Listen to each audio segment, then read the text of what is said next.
السلام علیکم، بسم اللہ الرحمن الرحیم، اللہم صلی اللہ محمد وعلی آل محمد وبارک وسلم۔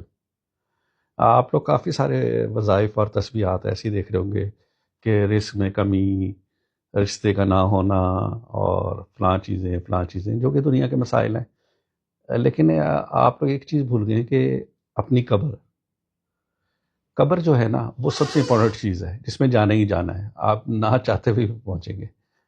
تو ایک اللہ تعالیٰ کا نام ہے یا باریو، ٹھیک ہے؟ یہ بزرگان دین نے اپنی بے شمار کتابوں میں لکھا ہے کہ یہ قبر کے اندر رونق لے کے آئے گا، اندھیرے کو کم کرے گا، اور جو ہم نے سوال و جواب دینے ہیں فرشتوں کو، اس میں آسانی پیدا کرے گا۔ اور اس میں بے شمار بزرگوں کے نام ہیں، اب میں اتنے بزرگوں کے نام کہاں سے لوں گا۔ اور یہ وظیفہ جو انہوں نے حاصل کیا، کشف القبور سے حاصل کیا، ٹھیک ہے؟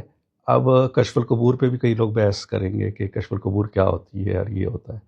کشف القبور یہ ہوتی ہے کہ جو بزرگان دین اس دنیا سے جا چکے ہوئے ہیں، تو ان سے جو لوگ کشف القبور کے عامل ہیں، وہ جا کے ان سے پوچھیں گے کہ آپ کی قبر کے اندر اتنی راحت کہاں سے ہے۔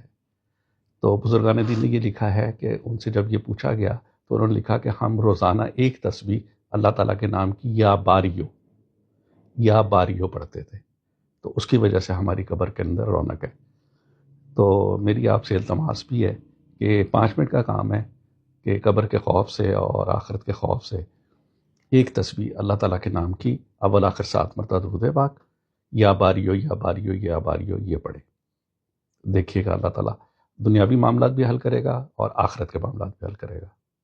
السلام علیکم، اللہ حافظ۔